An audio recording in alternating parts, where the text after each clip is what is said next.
the distances between, the social.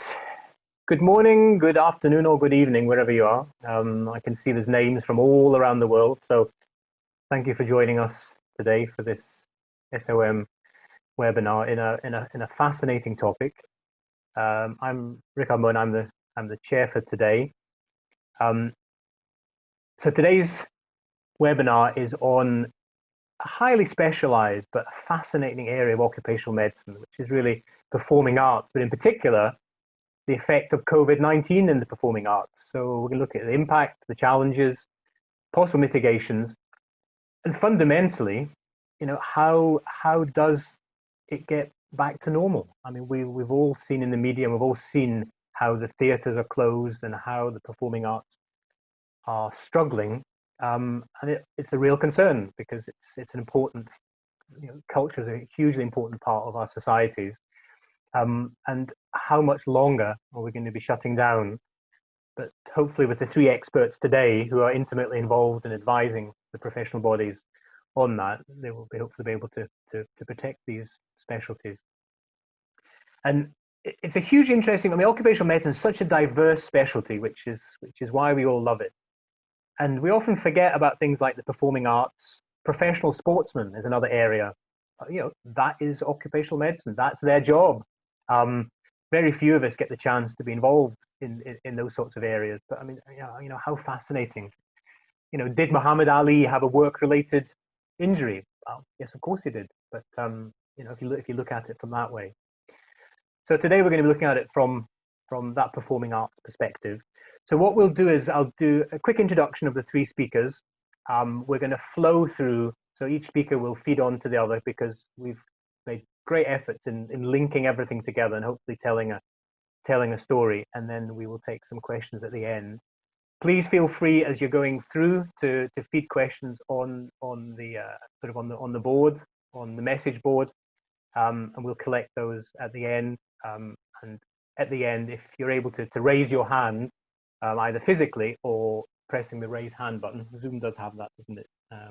And we'll call you in for a question. So our first speaker today is Dr., but soon to be Mr. Natalie Watson. She's an ENT specialty registrar who has a particular passion for laryngology and singing.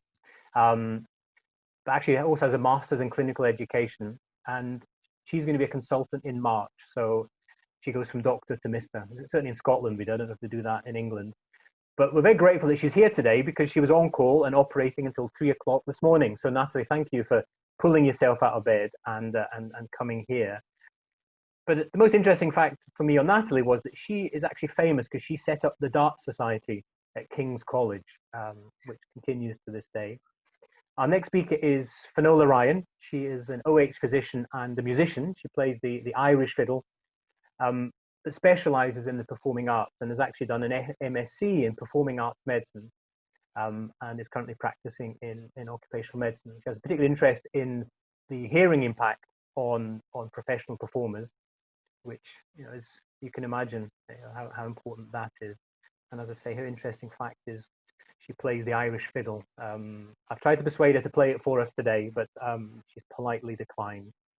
And then we'll feed on to, last but not least, I'm sure you all know Mark Cunningham-Hill, who very kindly is calling us from stateside, from Donald Trump country in Philadelphia, an interesting place over there at the moment.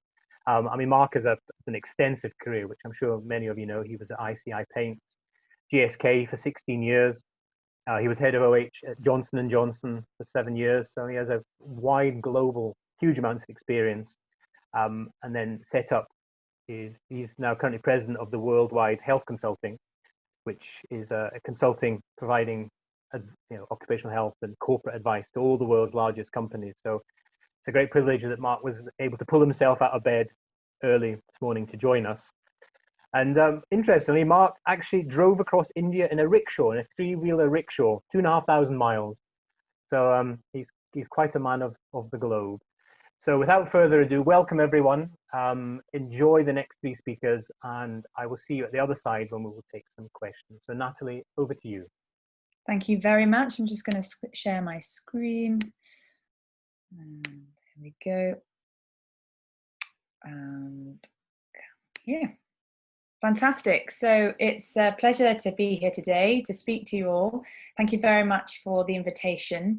Really appreciate it. Hopefully I can give you a bit of insight into what I've been up to in the last couple of months, particularly looking at the Perform study and the professional singing part of that. So like with anything, we'll start with a little bit of introduction, then we'll look at the methods of the study that I did, results, recommendations, impact, and further work. So at the beginning of COVID-19, there are lots and lots of headlines about singing and choirs and how singing was the worst thing you could possibly do to spread the virus. There was international press saying a choir decided to go ahead with rehearsal. Now dozens of members have COVID-19 and 2 are dead. So these very, very shocking news stories, which made lots of people look into singing, and singing was pretty much banned worldwide overnight. There was a theory that singers might be COVID-19 super spreaders. And so we really thought it was a terrible thing. Choral singing really had been hit hard because obviously group singing is the worst, potentially the worst thing, and it made a massive impact on everybody, and lots of people campaigned to the government to say, please can we get back to work, and they are continuing to do that, even though there are mitigations now. So drawing from all these anecdotal reports, it was understandable that they had to suspend singing in the context of the rising pandemic environment on safety grounds. And this really enacted a vast impact on all strata of human society, and suspending an activity is all well and good, but we really had to understand what, if any, specific elements of singing was actually dangerous, and how we could really safely restart and mitigate the risk and impact on livelihoods really was the challenge. So what did we do? We formed a working group for the investigation of particulate respiratory matter to inform guidance for the safe distancing of performers in a COVID-19 pandemic, which we termed Perform, the Perform study. So to investigate the problem. But why are they asking why did an ENT surgeon get involved in this? Well, I have a lifelong interest in singing, a passion for laryngology, and after hearing all of this, I really wanted to help people get back to works, back to spiritual and cultural activities. I had lots of contacts with the performance and entertainment industry, and together with Declan Costello, we brought people together. Also with singing, we had a research interest in singing, so we thought about our key question, and this was whether the material emitted when singing differed from speaking. So just to give a bit of background, I'm sure you're all well versed about aerosol and droplets by now, but just so that we all know where we are. We know that the COVID-19 or the SARS-CoV-2 virus is spread in material produced from coughing and sneezing and human vocalization. And this material can be divided into larger particles, which drop to the ground, termed droplets, and smaller particles, less than 5 microns, called aerosols. And they remain suspended in the air and influenced by airflows in the environment. So how did we set up the study? So we had ENT surgeons, chest physicians, aerosol scientists, and also computational fluid dynamic modelers involved in the setup. Our sponsor was Public Health England. We proposed it to them and they adopted it, which was fantastic.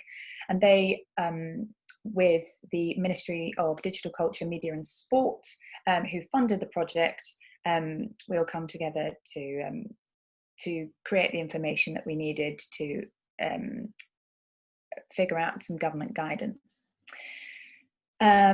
We designed a protocol, we had ethical approval from the Public Health England Ethical Board, and we managed to turn that around in, I think, 48 hours. So we all worked incredibly hard in a very, very short time scale.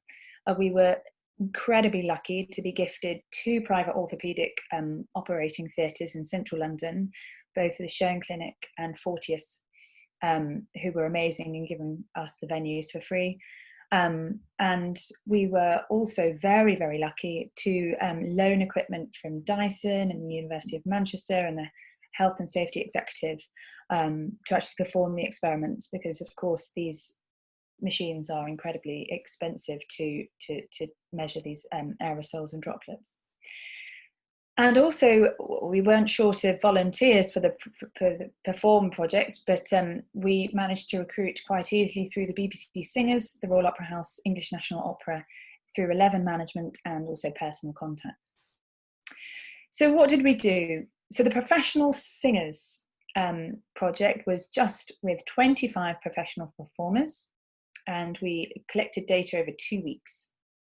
We used 6 musical theatre singers, 5 who were from an opera background, 5 from a choral background, 2 gospel, rock, jazz, pop, soul, and an actor with singing interests. So a real diverse population of performers. We asked them to perform activities into this 3D printed funnel, as you can see me demonstrating here. And that would then measure the number and size of the respirable particles released during each activity. And I'll go through each activity separately. It was in a very clean air environment, and the aerosol scientists at Bristol were incredibly excited by the fact that we were using an operating theatre. And this was because there is literally no background noise with regards to the aerosol particles, ensuring that the particles detected were from the activity performed. So what did we measure and how? So we looked at the number of particles and the size of particles, and that gave us an idea about the total mass concentration of particles. And why was it important? Well, just counting the number of particles was only half the story. We wanted to assess the mass of material so that the potential dose of SARS-CoV-2 released by the individual carrying the virus could be predicted. So every participant went through a standard operating procedure. So we would ask them to sing a sustained R in their mid-range at a medium volume. We then asked them to do the same thing but an octave above. We then asked them to speak "Happy Birthday, Dear Susan, what a lucky girl" at low, medium and high volumes. We then asked them to sing the same thing at the same 3 different volumes. Then we asked them to breathe in through the nose and out through the mouth quietly. Then in and out through the nose. And also then we asked them to repeat the first activity, just to get into reliability. So what were the results? Well, this is just to help you understand exactly what we look at when we look at the results. This is an example of one participant, and this is just looking at the particle number concentration here. And this is over time, so this is essentially their standard operating procedure. So as you can see, singing one note, and then the note, the same note, an octave higher, and at the same decibel range, which was medium range, 70 to 80 decibels. And each time they did it, there was one spike here. So we repeated it 5 times so that we could get an average. As you can see, we've got the this individual is speaking "Happy Birthday" here at very low conversational speech at a 70 to 80 decibels speech, and then shouting at 90 to 100 decibels. Repeating again, singing and breathing out of the mouth and out of the nose, and repeating it.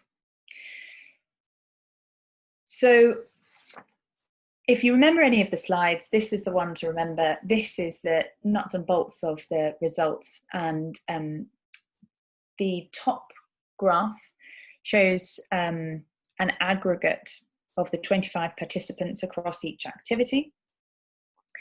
The one at the top is looking at the particle number concentration, and the one at the bottom is mass concentration. And they mimic each other quite well, actually. So we wanted to look first at the intra-participant consistency, and certainly there was. It was very consistent, so we could rely on our results, which is great.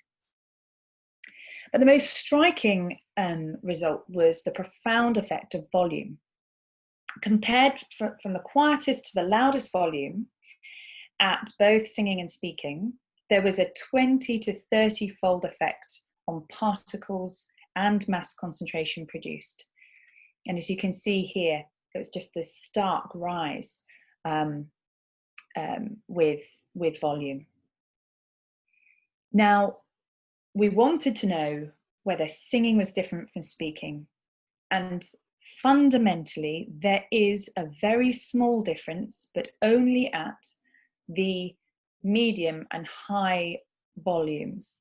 At the lower volume, there was no statistical significant difference. Now, the effect of changing between singing and speaking at the same decibels only made a 2 to 3-fold difference of aerosol number and mass concentration, which is dwarfed into comparison when you look at the profound effect of the volume impact. So it's the volume that really affects the dose. We looked at gender and genre of singing and found no difference. So we have our publication in preprint, which is available here. And we also have it under review with a journal. So I'm sure Finola and Mark will both go into this in far greater detail than I, but I wanted to just highlight a few things, as an extension of the results of the work that we've done, and in the context of the wider established body of knowledge. There were 6 points where we could focus on: location, ventilation, duration, participation, appreciation, and volume. So I will go very briefly through this. So location, the venue, the size of the room is going to determine the disperse of the aerosol and hence concentration. And essentially, comparing taking a pee in the sea versus taking a pee in the bath, you can imagine the concentration effect. Ideally, with aerosol, you would want to perform outdoors, but this is usually impractical, particularly with the British weather, acoustics. And ventilation's the big thing. Having established the number of particles released, accumulations of particles will occur if the number of particles being produced is greater than that which is being removed from the environment. So therefore, the calculation of these air exchanges or air changes per hour is necessary in any given venue. And certainly that's the model that we've adopted in ENT, for example, particularly with our aerosol generating procedures and scopes. So we can open windows and doors, but obviously what do you do in the winter? Mechanical ventilation mustn't recirculate, so we should check settings on the air conditioning. There may be novel solutions, and we may need to be employing some ventilation engineers. And hopefully, and I'm very pleased to announce that today we have had a signed contract for our computational fluid dynamic modelling, so we can get on with actually doing some examples, which is amazing. So duration, shorter rehearsals will produce less aerosol. The number of performers, crew and venue staff will have an impact on aerosol generated. And appreciation. An audience just sitting quietly will, even if they're sitting there with a mask, still generate aerosol. And pretty much, if you're just sitting there breathing, it was comparable to kind of just speaking or singing quite quietly. So audience really shouldn't sing or chant or whoop or yell to try and mitigate and decrease the amount of aerosol in the room, and wear a mask. They should wear a mask. So really from our study, it was the amplification thing that we wanted to focus on. Remember, louder vocalization, massively more aerosol. So next steps, we've applied for a UKRI grant, which I very much hope we will achieve. We would then look at these queries super emitters, look at computational fluid dynamic modelling in greater detail, focus on our data on woodwind and brass instruments, which I hope will come out in the next few weeks, amateur singing, which has a massive impact on lots and lots of sectors. Exercise, we were also looking at exercise, professional and amateur sports, men and women, and also some of the aerosol generating procedures that may be being formed with speech and language therapy exercises. So that is the plan. If you have any questions, feel free to email me or message me on at Surgeon Singer on Twitter or Instagram. Very, very, very happy to answer questions at the end. And now I'm very, very pleased to introduce Finola, who will take you through her involvement in creating a performance risk assessment.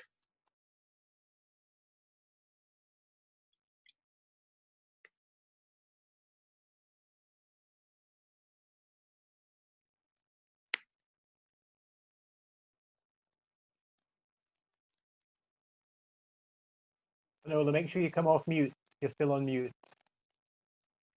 Yeah, sorry, fantastic. There we go, we all do it. Thank you very much, and thank you very much, Natalie, for the kind introduction and that fantastic overview of the risks of singers. And good afternoon, everybody. My name is Finola Ryan. I'm a specialist registrar in occupational medicine at King's College Hospital in London, and I also have an honorary lecture post at University College London on the Performing Arts Medicine programme. And over the next 20 minutes or so, I'm going to speak to you a bit about performing arts medicine and what's happened during the pandemic so far. We'll also briefly review some of the relevant legislation and guidance in the UK and England in particular, as well as the principles of risk assessment and controlling risk. And we'll focus on the BAPAM risk assessment document that I co-authored with Dr. Naomi Brecker and Claire Cordeau, who's the CEO of BAPAM. Now, I'm aware that the audience is quite mixed with performing artists and occupational health practitioners. So some of this content will be familiar to some of you and very unfamiliar to others. So please bear with me during that. So occupational health problems associated with the performing arts have been familiar since at least 1713, when Bernardino Ramazzini described the disorders of musicians, actors, singers, and voice trainers in his Diseases of Workers, which is shown here. Now, performing artists have been the central focus, but workplace hazards can affect all workers in the performing arts work sectors. And this includes a number of behind-the-scenes workers like stage crew members, set construction workers, hair and makeup and costume workers, writers, sound and light engineers, and many others. Occupational health professionals will be familiar with many of the hazards in this workplace from their training and experience in other sectors.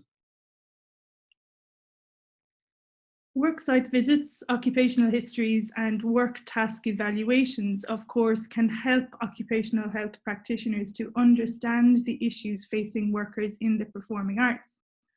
And the combination of clinical and preventative efforts is familiar to us in occupational health, And we understand that this approach is essential in an attempt to reduce injuries and illnesses in these specific sectors. We have physical hazards like noise exposure, rapid changes between intense lighting and darkness, heavy lifting like Warhorse here in the top left-hand corner, where those puppets actually weigh about 60 kilograms, and that will lead to awkward postures and musculoskeletal problems. Many musical instruments are asymmetrical, and that also leads to musculoskeletal problems. You have the use of stage weaponry, pyrotechnics and stage fog, lots of opportunities for people to fall. The backstage areas can have large, heavy scenery and sets, and these need to be changed rapidly. The fly, which is in the bottom right corner here, that's the area above the stage where the lighting, scenery, grid, and parts of the rigging may be located. And of course, the raked stage, which slopes downwards towards the audience to create a better sight line to the back of the scene. But that slope forces performers to adjust their movement and posture and makes the use of high heels or landing from a jump especially risky. There's also chemical risks from makeup and wig glue and tape and stage fog, and of course psychological risks including performance anxiety, also known as stage fright. But of course, the hazard that's on everyone's lips these days is biological, and that's SARS-CoV-2 or coronavirus. And as many of us are aware, the pandemic has had a devastating effect on this sector with a shutdown of virtually all live performances. But preventative approaches developed in other industries can often be useful in this performing arts sector, given sufficient understanding of the specific challenges faced by these workers. So we're all very well aware of the potential for coronavirus to cause harm, but it's important for us to understand the specific risks or the likelihood of harm occurring, and that's both at an individual level and at the group or population level. And this includes knowing our own personal risk factors or vulnerabilities, any risks associated with undertaking particular activity, or how our environment might affect this. And this process is known as a risk assessment. It's about identifying who might be harmed and how. And doing this risk assessment enables us to manage the risk and decide between possible courses of action, given the estimated risk of harm and the benefits associated with each option. Now in the UK, the umbrella legislation that applies here is the Health and Safety at Work Act 1974. And part of this legislation, known as the Management of Health and Safety at Work Regulations from 1999, provides a framework for the management of health and safety at work. And this requires employers and the self-employed to carry out a risk assessment to identify any hazards to people in the workplace and reduce the risk of them being harmed while carrying out duties at work. Now, occupational health also have a large role in assisting employers adhere to the RIDOR regulations. That's the Reporting of Injuries, Diseases and Dangerous Occurrences regulations from 2013. Now, unusually, as some of you will be aware, the Health and Safety Executive, who are the regulator and enforcer of workplace safety in the UK, they have listed COVID-19 as RIDOR reportable. And this means that the Health and Safety Executive, or the HSE, can take action which can range from the provision of specific advice or issuing enforcement notices. They can stop certain work practices until they are considered safe. And if there is a failure to comply with enforcement notices, this could lead to prosecution. So this is an important part of our role as occupational health physicians, because we are required to advise the employer or the person in control of a premises where the coronavirus was contracted as part of work, and therefore it would be reportable. Now, the Control of Substances Hazardous to Health regulations from 2002, or the COSH regulations for short, that provides a framework to assist employers with this process to identify and manage a substance that's hazardous to health. Coronavirus then is the substance that's hazardous to health. And we know it can cause human disease and maybe a serious hazard to a person's health. And I'm sure we're all very aware of the routes of transmission here, but always try and think of outside the obvious routes. So for instance, a violin teacher who tunes their student's instrument is at risk of surface transmission. So hand hygiene becomes vital. And as we've heard, there's now good evidence for aerosol generation in many musical and singing activities. Other factors that appear important is the length of time spent in close proximity to a person who is actively shedding virus or considered infectious. So to begin the journey of controlling this substance, which is hazardous to health, we need to go back to the framework set out in that COSH regulations. And there's a well-trodden path here of minimizing emission. That's minimizing emission, I should say, at source, and using exposure, controlling exposure proportionate to the health risk. You need to choose effective and reliable control options and have regular review of the effectiveness of these controls. It's also really important to inform and train workers on the hazards, risks, and use of these controls. So when you think about these principles of good practice, it's quite obvious why Public Health England advise social distancing, good hand and respiratory hygiene, PPE for certain workers, and face coverings for the general public.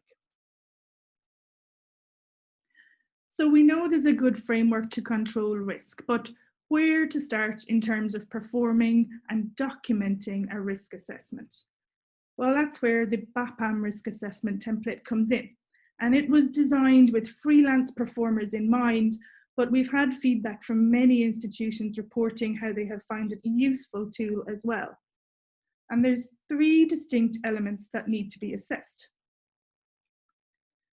So we begin with the individual.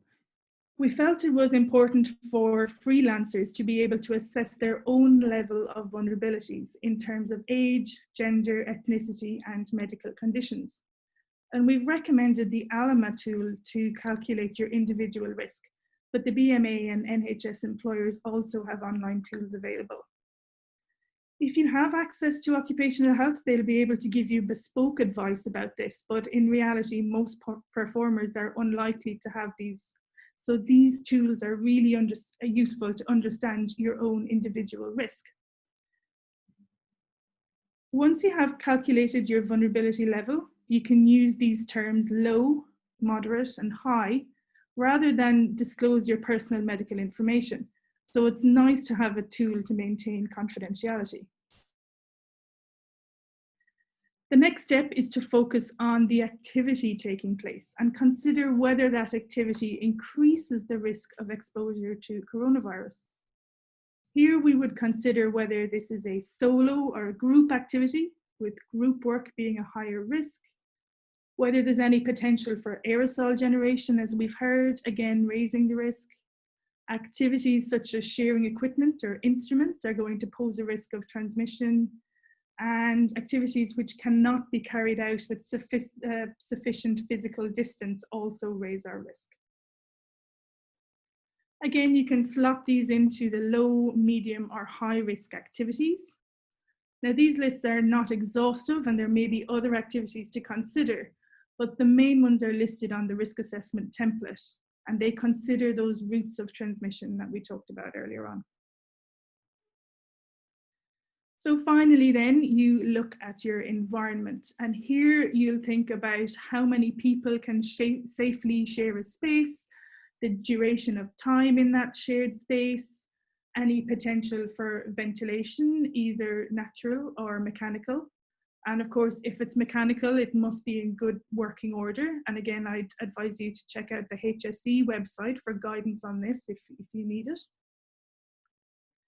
And you'll see here again, we have our traffic light system for the low, medium, and high risk environment. So this risk assessment template is designed to help you to recognize the potential for harm and the levels of risk associated with that.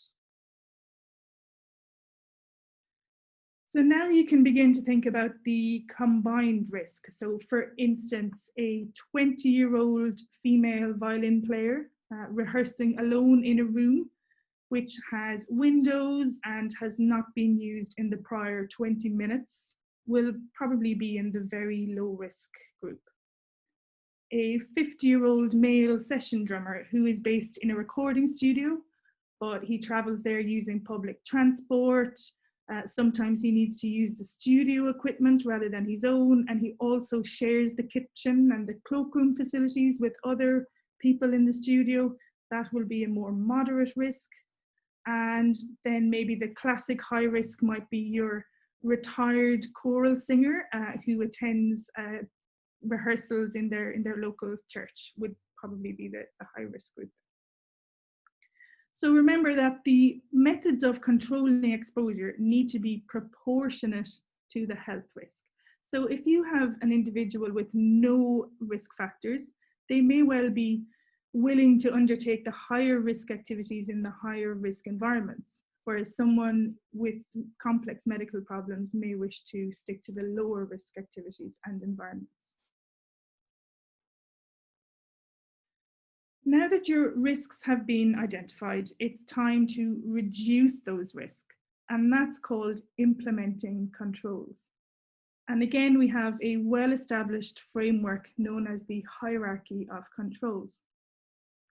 Now, to control risk, it's really important to approach this diagram in stages.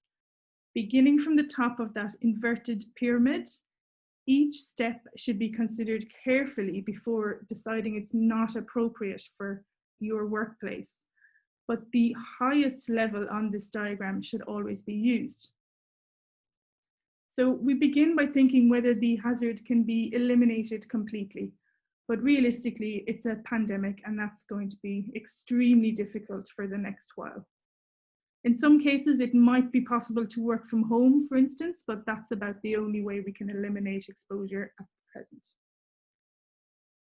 The next step would be to consider if the hazard can be substituted. But again, this is a pandemic, so we can't replace coronavirus with something else. Engineering controls are the next step on the pyramid, and that might include sophisticated ventilation systems, for instance.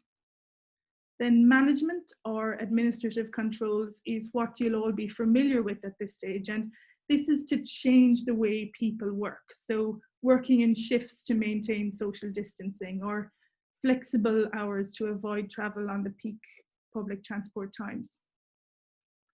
And PPE is there at the bottom of the list for a few reasons, but mainly because it's user dependent. So it's only effective if it fits properly, if it's in good working order, and if the wearer will wear it. And in our risk assessment template, we've adapted this hierarchy diagram and shown some of the relevant ways to reduce and control risk in the performing arts sector. So you'll see that social distancing and hand hygiene are absolutely essential.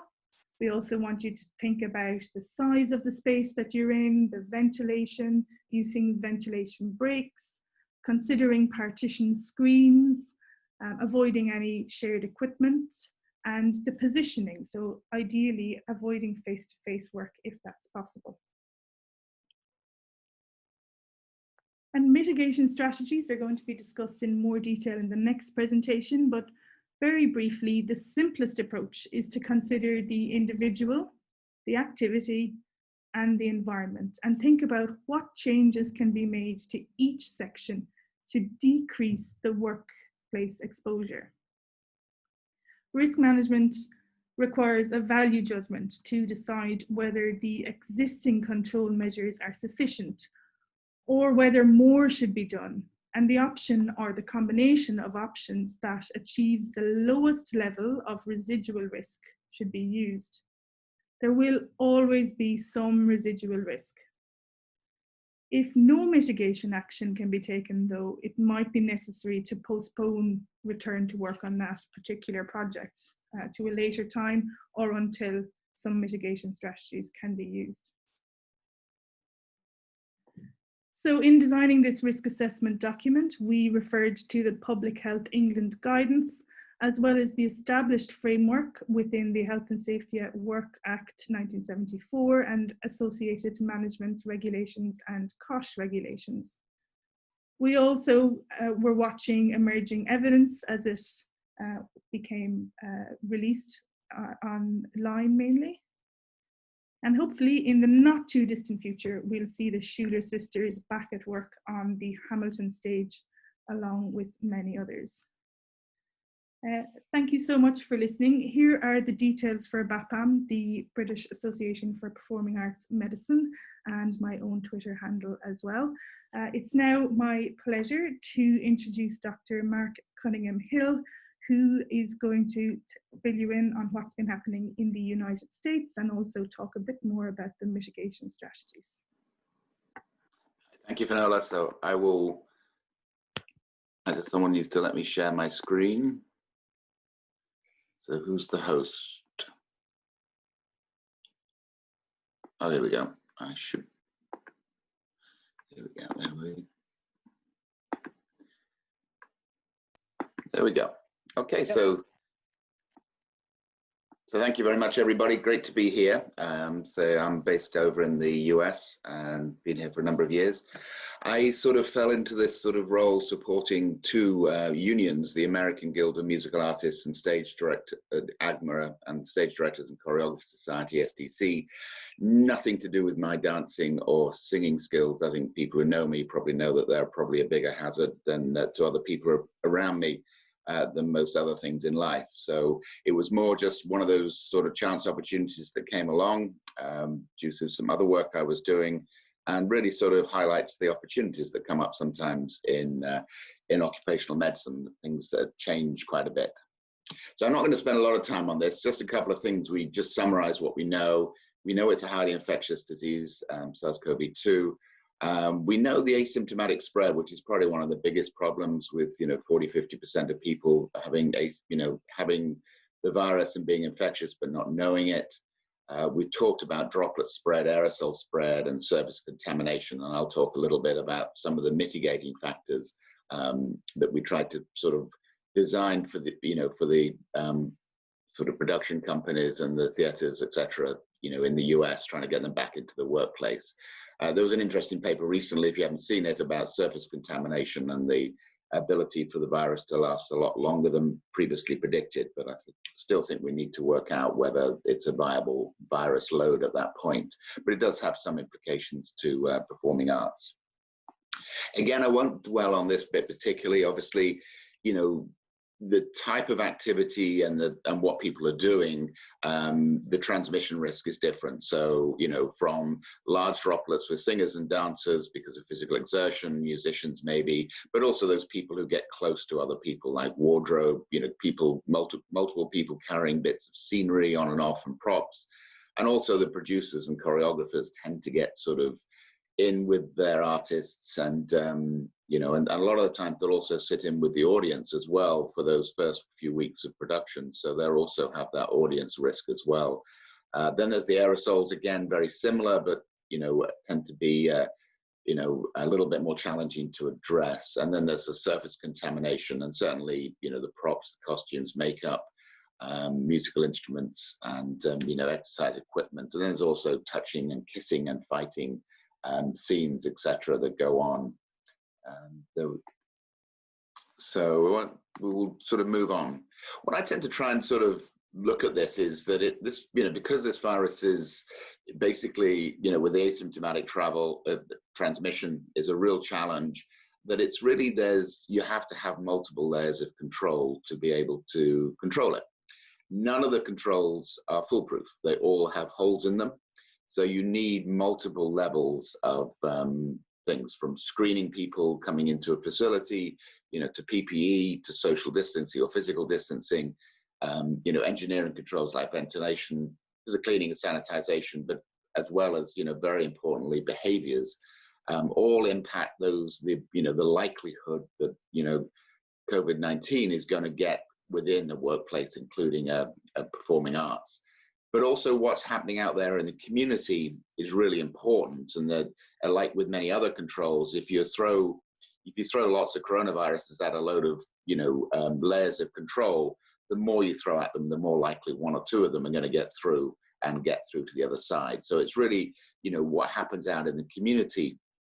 And many of you might have been watching what's happening in the States. The States is a collection of, the States are very independent, and we have very different responses over here, between individual states, which is really, some of the reason why we're in the mess we're in. But there is that different reaction of what's going on and what's happening out in the community, and it's a big geographical space. So, while we're still probably in the middle of the first wave in the Dakotas, we're probably just about starting with a second wave in the Northeast, of the US. So the US, because of its it's more like a rolling wave or rolling thunder, as some people call it, versus, the sort of neat waves you're getting over in Europe. So what we did was to try and help, one of the challenges was that the unions wanted to sort of help the companies that their members were working at, was to try and help those companies design processes that were going to keep their members safe. So they wanted a sort of framework that was helpful, with the knowledge that most of these, theatre companies and other organizations really didn't have the skill set to do it themselves in-house. So it was to try and build a framework which was adaptable to their situation, but was able to do it. So one of the things we wanted to build in was this, understand what's happening out in the community.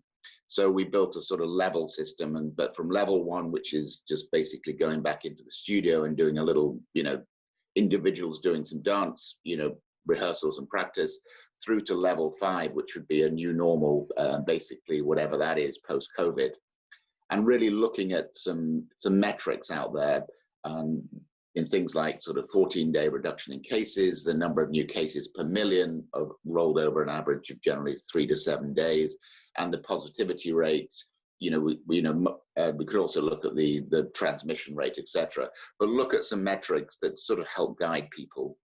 The other advantage was this was that you get people in at a level, initially doing not really full performances, but certainly getting back into rehearsal mode. And certainly for sort of ballet and dance, that's particularly important, because a lot of the performers had been out of action for, many months, and, really wanted to build them up into peak physical fitness. So there was an advantage of sort of doing it that way in terms of moving up the stages to really help performers get back up to peak performance, but also to test the controls and make sure they're working and make sure things are okay. But the other thing was that this isn't a one-way street. As we know, there's that initial wave that comes through and you get higher case rates and sort of positivity rates, and then you get past that first wave, and then, as we're seeing in many parts of the world, you're starting to get a rise again. So it's also a way of saying, hey, look, this might be time to back off and go backwards. So let's talk a little bit about some of the things. So we've talked a lot about this in terms of droplets and singing, in terms of, volume being important, and, that method of transmission. So that's a significant risk. Physical exertion, you certainly increase the amount you're breathing. And obviously it's assumed with that we're going to get increased aerosols and droplet transmission because of that. And I think I'm pleased to see that you are going to do exercise within that next study, which I think will be very interesting. But the assumption is that as you dance and ballet is it's physically can be very demanding, that people, even though they have very good controlled breathing and they're sort of professional athletes, it's still they're still potentially producing more aerosols and droplets than if they were just sitting on a chair doing nothing. So obviously things like directing and other aspects and things like that are also important. So singing was one of the challenges, particularly, I think, which was done. And there's an interesting study by Colorado State University, which was looking at singing and masks. And I know a lot of performers, when we first started having the conversations, was that, singers can't wear masks. And opera singers can't use mics and all that sort of thing. but certainly, so there's been this development of producing a singer's mask, and there's certainly some companies that are using those in performances or limited performances. And certainly the limited study they did, which was only 9 people, showed without a mask, you get a sort of, you do get some variability. So maybe a little bit of variability between people in terms of how they sing and the type of singing they do. But with a mask, it was consistently reduces that aerosol transmission. Realistically, are singers' masks going to be the way forward? Probably not. I think, it would be a limitation to performing arts, but maybe as an interim step and a safety precaution in certain situations, it has its place. Certainly maybe during rehearsals when, there's not an audience and things, you can use some of those aspects. Physical distancing, obviously there's that sort of performing on stage and obviously keeping the performers, apart, but also there's people flow issues on and off stage. There's the costume changes, which sometimes can be quite intricate with some performances. We mentioned makeup, but certainly makeup can be quite intricate. So that can take some time where somebody or 2 people may be applying makeup to somebody, that means you have to be close. You have to be, within less than a meter to get in there and do that makeup. And then there's obviously the challenge with directors and choreographers, obviously being up on stage with the audience. And then obviously audience is, a pretty much unknown factor out there in terms of audiences that breathe and talk and shout and scream and they do produce aerosols. So they are a risk to themselves, each other. They're also a potential risk to the performers, as potentially other performers are risk to the audience as well. So what the audience does, how many you have, how you separate them, what the audience flow is, and intermissions, and whether you have them or not, are all things that can be considered. So just sort of bringing a little bit together. Obviously, there's no zero risk. And I think that's the important thing that people really need to understand, that you can do everything the best you ever wanted to in life, and you can still get infected with COVID-19.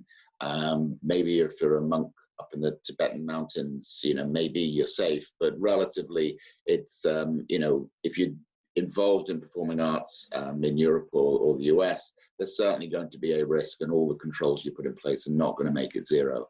But obviously some of the things you do increase that risk and decrease that risk. And it was really, we were trying to get the companies to understand what were the key factors that were important. And then the other thing which was really challenging for the, for each of these organizations was that every single venue is different. So some, from the right-hand side, a small dance studio, through to, big concert halls, to, stages that come out into the audience, through to, the Verona Opera in the outdoor amphitheater, which is, so clearly all these different different venues is different. So it's very hard sort of being too prescriptive about, what you can and cannot do. So we tried to sort of give them a framework where they could at least understand what they could do in their space, and make it, so that they could really sort of do the risk assessment that Finola said, but really basically help them walk them through that steps and what were the critical elements and how they could possibly, plan ahead, which is obviously significantly important for the performing arts. So one of the things we talked about was this sort of, and we talked about it, both speakers have spoken about it, which is this sort of, this risk matrix that is got multiple variables. So the number of people, every single person that comes into a space is potentially bringing the risk of COVID-19. So the more people there are, the bigger the risk. And the space and ventilation, which, we have sort of covered, but it's very important, I think, with the aerosol piece. But the larger the space, the decrease the risk, and obviously the smaller the space, the increase the risk, but also the activity, which is important. The other thing which is hard to draw a sort of 5-dimensional risk matrix is really time, which is also incredibly important. So the longer you're in a space, certainly exposed to aerosols, that is critical, because it's not a single virus particle that you inhale that makes you infected, gets you infected. It's probably at least 1,000 virons, maybe more. The actual number's not known. So you know, if you get coughed on, maybe you get, you know, a few hundred, maybe a few million virus particles you get exposed to in a sort of direct exposure. That is enough to infect you. But with aerosols, you know, the number of virus particles within these very small droplets and the number of viable virus particles in these small droplets is much, much lower. So if you're breathing in other people's aerosols, the amount of time you're breathing that in is important to the sort of viral load you might take on. So if you're in, you know, an aerosol for 30 seconds, it's, you know, probably unlikely you're going to be impacted. If you're in there for an hour or more, maybe that's just a significant risk. So time is important with performances. So what we tried to do was to sort of look at, you know, to help people guide what they could book, you know, what they could do within a particular venue. And one of the things that was sort of really the most variable was the amount of space they had. So how do we give people some guidance around, you know, what was the amount of space you needed at each level to try and make it safe, you know, to do those, whatever you're trying to do, whether that's rehearsals or eventually moving to full performances. So, you know, we did some, you know, and these are, you know, they're really just basically estimates, because until obviously some of the research that's come out, you know, so far is trying to sort of, you know, help guide us about how much space we really need.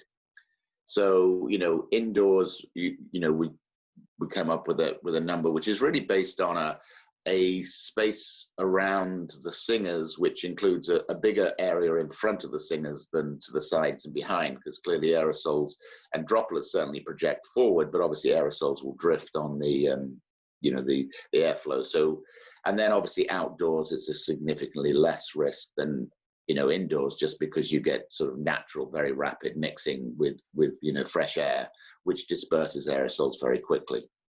You know, so we also talked about masks, etc. So what we tried to do was build some guidance around, and these weren't absolute. This was like you know, this is, you know, you base your activity, you know, the amount of space you need on the number of people and what they're doing, and then you go back and then you work out how much you can do at each level. So if you're sitting there and playing an instrument, you know, maybe 50 square feet. I'm sorry, I've been in the US too long and I use square feet. I should have converted them to meters.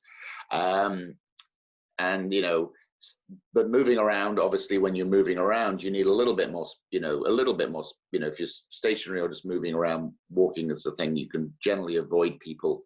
But obviously singing, you need a little bit more. And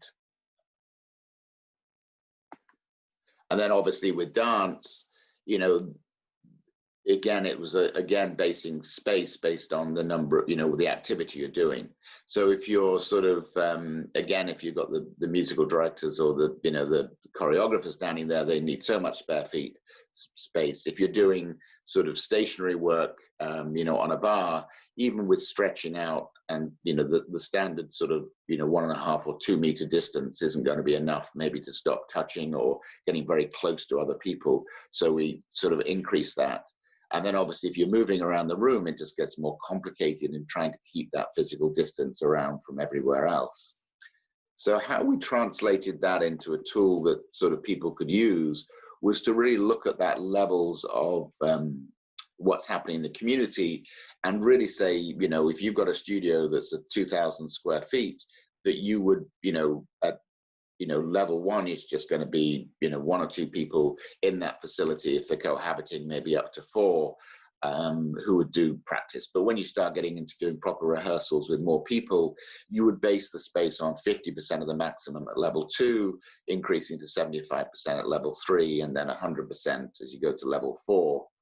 And then level 5, you know, really we don't know what the new normal is going to be, what the background level of this virus is going to be going forward, you know, how much of the precautions do we need to maintain, you know, post-vaccine availability, and maybe the virus sort of does its course. I think we talked about many of these other things in terms of giving people guidance around, you know, the costume and things. Obviously this photograph doesn't show them wearing masks. They would surely be wearing masks. Example of the makeup, which can be very intricate. And then obviously the stage props, that top right picture, and then obviously the audience. And obviously, many companies in the US are trying to come back with live audiences. They're trying to socially distance the audiences, so they have families of up to 4 in cluster, in groups, and then they separate, the audience, and so often operating at sort of 10-20% of audience capacity, wearing masks, and often reducing things like the length of the performance, and intermissions, etc., to try and stop, decrease that risk. I think one of the biggest challenges was really trying to get people to think about new ways of working.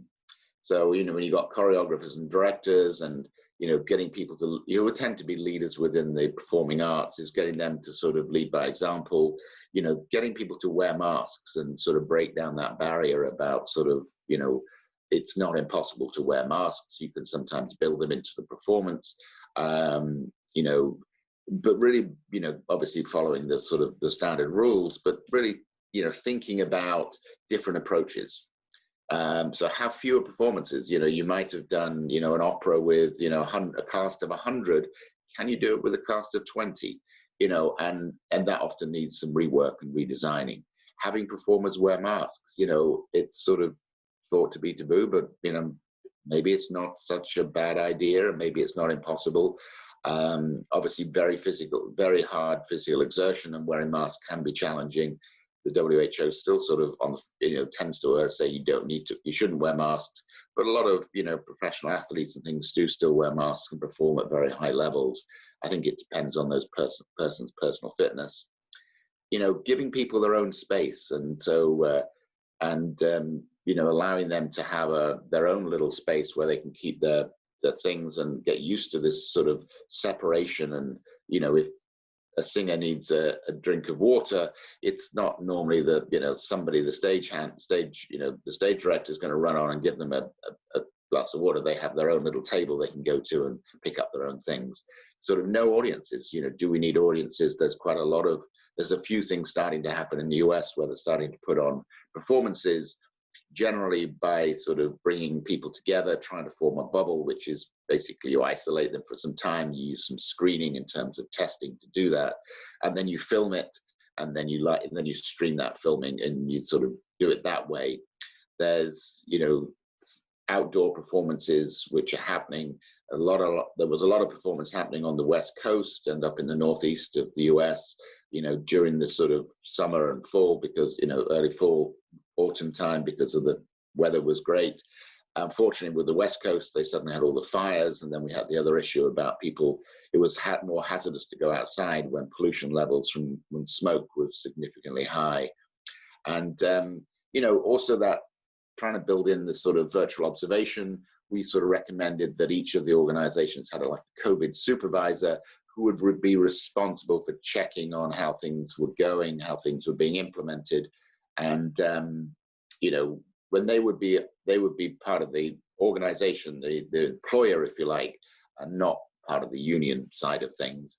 And most of the companies now tend to have a COVID supervisor, not a medic, generally somebody who has access to senior leadership and can manage, to talk, can manage to, observe, challenge people nicely, and report back and say what's working and what's not working.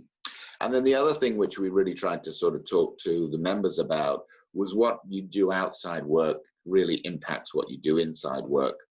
So the picture on the right is somewhere up in the Ozark, which is sort of the Midwest that was happening back in May. They got a whole little cluster out of that pool party. But obviously what people do in terms of, each of the states is different in terms of what's open and what's not open, but getting people to understand that it's a collective response. It takes everybody to sort of, perform it, to behave themselves, understand what they're doing, understand the risks that they can do outside as well as at work, to try and make sure this is successful. To date, there have not been significant performances that's been approved. There's been a lot of, there's been some outdoor drive-up you know, music concerts with one musician, everybody drive up in their vehicles, you know, and it's been on a stage with outdoors. There's been some outdoor performances with, you know, three performers.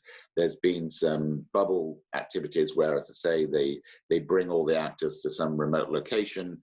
They do screening, they are testing of everybody, they have a quarantine period. And then once, you know, they're pretty certain, a bit like the sports, you know, basketball and the American football and some of the football leagues in Europe have done these bubbles to try and keep the players safe. There have been a number of those that have gone on that have tried to do that. If you look at the American, the film industry, which tends to have a much larger budget, they're doing a lot more testing on a regular testing basis to try and keep COVID outside the workplace. And I think testing is going to be something that's going to be something that's going to be able to help going forward as we get more and more of the sort of more affordable tests, even though they're less accurate. The ability to do testing on a much regular basis, daily basis even, might eventually help drive out the infection and keep workplaces safe. But again, nothing's 100% safe. So the playbook is live. I'll post the link in the chat after I finish speaking, and it's open access to anybody who wants to look at the playbook. You're more than welcome. So with that, we can move on to Q&A, and I will stop sharing my screen, and we will welcome as many questions as you've got. Fantastic. Thank you, Mark. I'm sure everyone will agree that was a fascinating three presentations linked together in this really unusual but very difficult field at the current moment. So please post any questions that you want, or if you come on video and wave your hand, I'll try and spot you. Or if you go to the bottom of the screen where it says reactions, if anyone gives a reaction, I'll pull you in for a question. But let me pull up. And this one will be to Finola, and I'll perhaps come on to Mark afterwards. And it's not sure I understand how the individual risk is overlaid against the risk of activity and environment.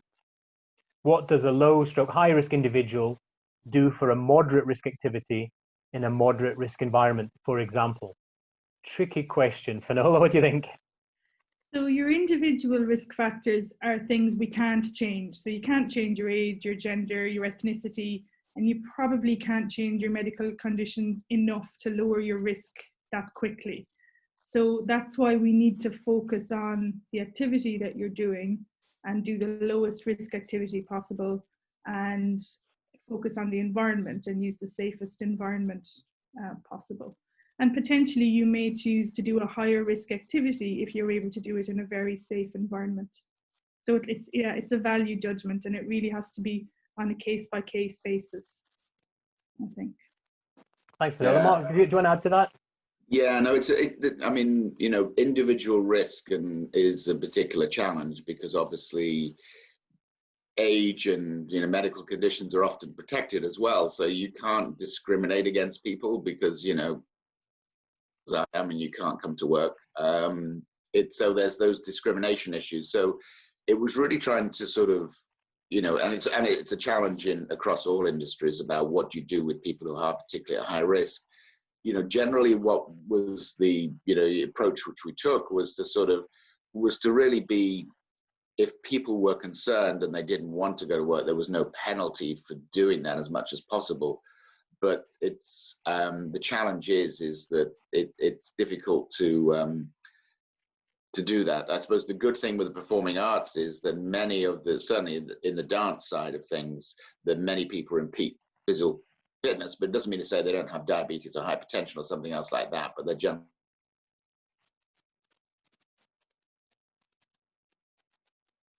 We've just lost Mark, I think, the vagaries of the Atlantic. I'll come to Paul first, and then Irem. I'm guessing you have a question as well, etc. But really, not so much yet. And most of the opera companies are pretty much shut down for this year, and some of them are going into next year. I might have frozen a little bit during that one. It's okay, Mark. Thank you. Paul, I'll come to you first, and then Irem. Thanks, guys. I love the presentation so far. Thank you for that. That was my question, just to outline on the individual. I kept it anonymous, Paul.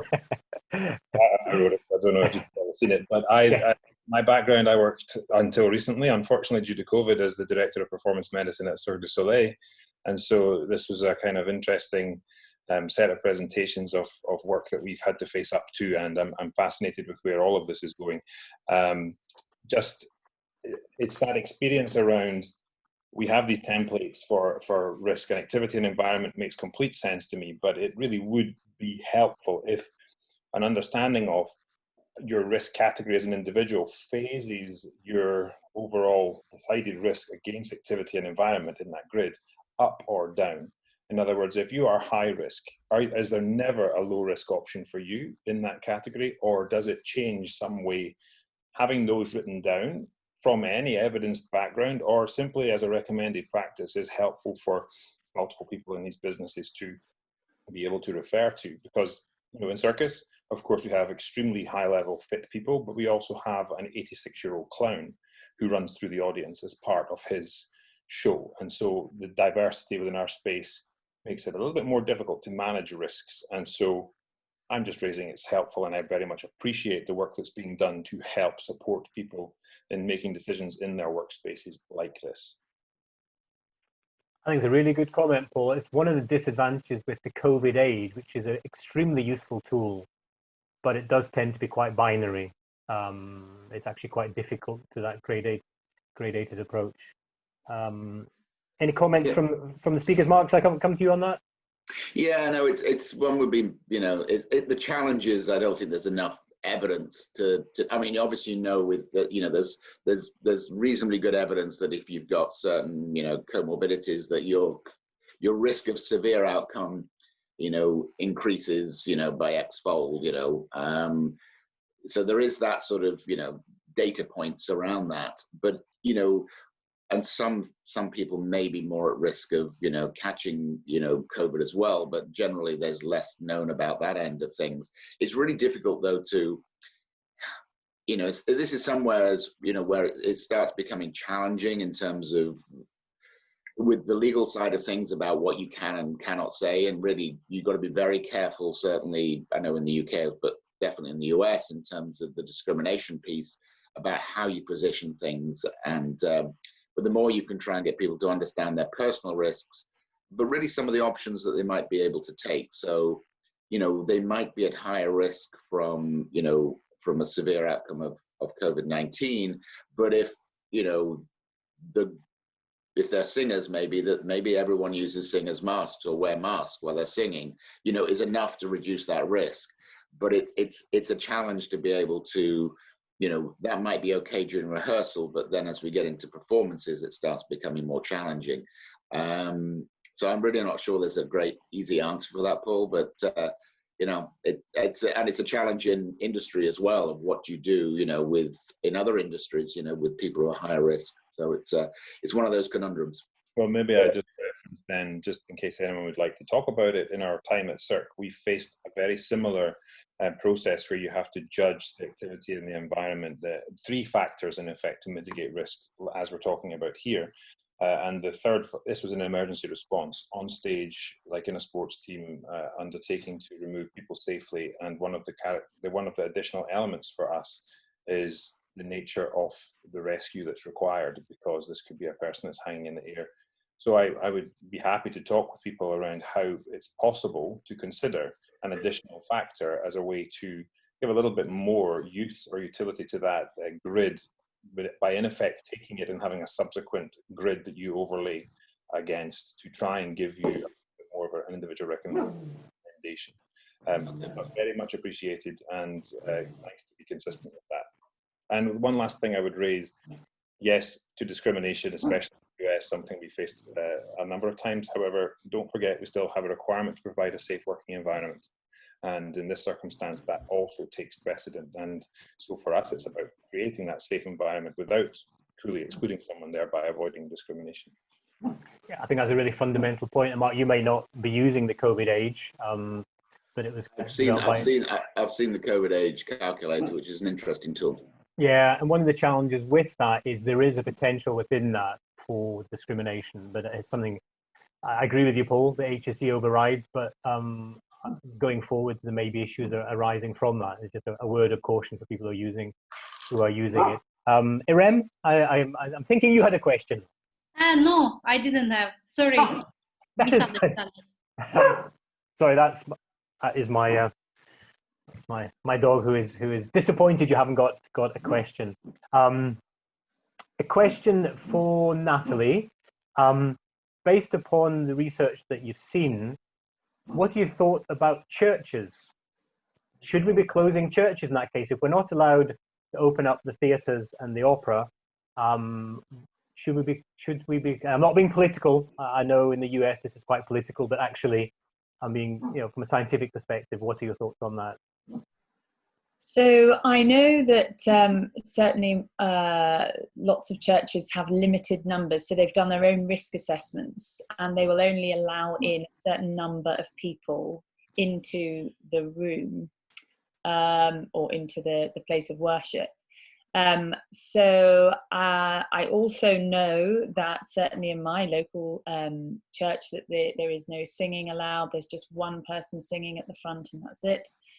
And it's all televised, so anyone who can't attend will just watch it online. From the point of view of audience participation, I'm aware that there are guidelines for that, and it all mimics the kind of amateur singing recommendations, which is the same as kind of normal rule of 6 in the UK, just allowing 6 people to be together at one time with regards to singing. So singing in big groups, so you say you have 70 people allowed in the church, therefore singing in the congregation isn't allowed. At one time during the pandemic, I think chanting and singing in service was completely banned altogether, and I think there's been some relaxation with regards to the preacher or whoever is the taking any service of any denomination. They're allowed to chant, but I think or sing, but I think with regards to the audiences, it's just got to abide by the rules of the local area at that time. So it's all about the local incidence of COVID. Yeah, no, I mean, in the US, it's very mixed, and I'm not going to get political about what's happening here in the US, but, churches have, many of the ones in the Northeast, which has taken a pretty science-based approach to the pandemic, will limit congregation size. They won't have singing, everyone's wearing masks, everyone's socially distanced, and that's great. And then you have some that are in the more, central parts of the states and southern states where it's their, whatever God-given right to do whatever they want. And so they sing and chant and hug and kiss and do all sorts of things. And then they sort of bemoan when they get COVID cases and the congregation starts dying off. So it's, there's no rules. It really does depend on the local church. But obviously some jurisdictions, some states, it's controlled, size of audience, size of congregation, what they can do. But in many parts of the states, it's a free for all. Right, it's a long question. So the risk matrices are very helpful, but in the absence of sufficient evidence, what advice do the speakers have for making decisions on where the boundaries should be for the physical environmental factors and pushing the boundaries, e.g. adding an extra 15 minutes or a few extra people to a choir meeting? P.S. Making Music UK advises that choirs can meet in COVID-19 secure venues with risk assessments as a coming together of individuals. Therefore, the number present is limited by the size of the venue. Finola, I'll come to you first, and then Natalie, and then Mark. Yeah, I suppose the first principle is I would direct people based in England to the PHE guidance, and they have written specifically for performers. And then in other parts of the world, the local government guidance from that. I wouldn't be probably brave enough to make recommendations beyond that. And it really just goes back to the risk assessment, and really the risk perception as well, I think, is something we haven't talked about much. So even though the matrices might tell you what the level of individual activity and environment risk is, well, actually the perception of that risk could be much greater or much less to an individual, and they may be willing to take more risks, but or not willing to take a risk either. But yeah, basically I would probably direct back to the guidance, and it does update quite frequently. It was updated last on the 28th of September, as far as I recall. So I would consult that in the first place. Yeah, with regards to physical distancing, I mean, when our study came out and when we were advising the government, the distancing, the actual physical distancing, moved from 3 meters to 1 meter with mitigations after the study. We really focused on aerosol, which is determined by as I said, the ventilation. So an individual risk assessment of the venue is really important. But the golden question is, we actually don't know how infectious the virus is in aerosol. That work is coming out, but it's still very, very, very up in the air.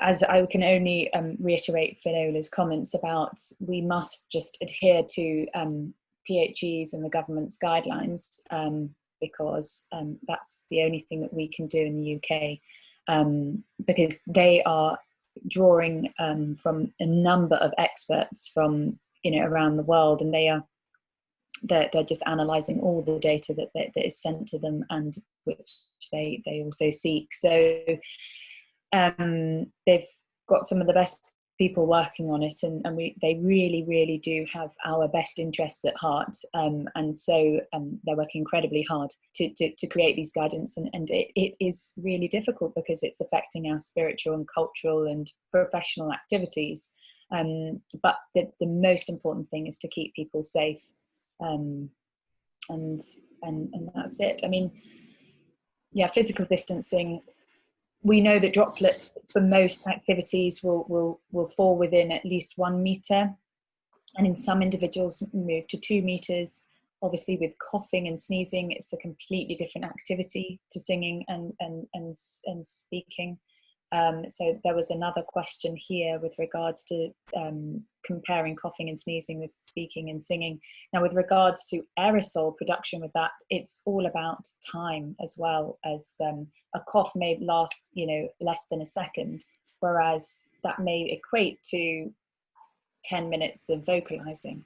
So it's just dependent on the activity, the venue, the ventilation, and actually who's expelling it. Yeah, I absolutely agree. I think the one thing about ventilation, which there's a lot talked about ventilation, but the reality is that for many building ventilation systems, you can increase the filtration to a certain level, but often many of the older systems you can't go, you can't put HEPA filters in a standard filter, HVAC system. Just the mechanics won't work. You can't, the airflows and the efficiency of those airflows and room changes is a challenge. The percentage of fresh air mix, ideally you want 100% fresh air, but as soon as you start getting very cold or very hot weather, then the cost of heating and conditioning that air becomes exorbitant and or impossible, because you can't keep up with the volume.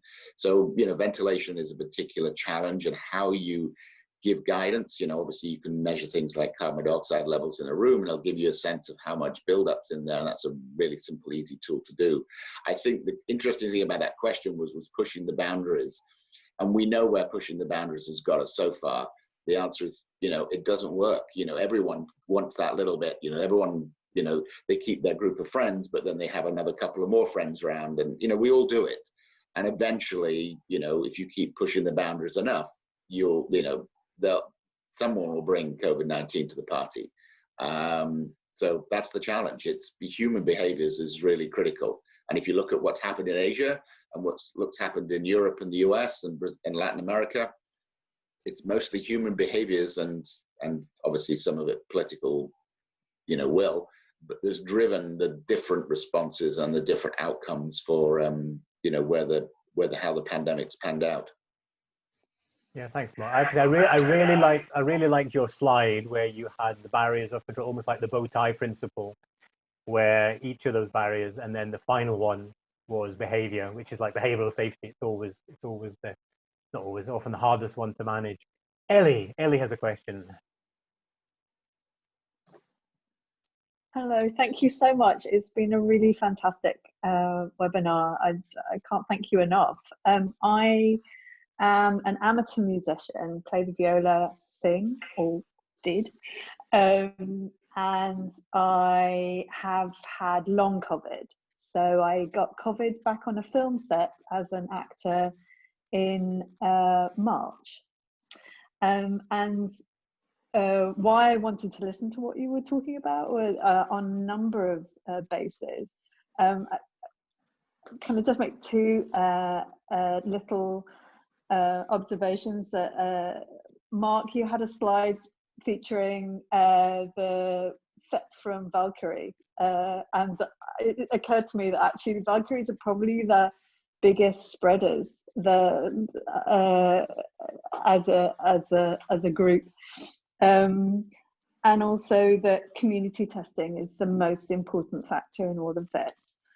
And thirdly, that we're still not entirely aware of the infectious dose.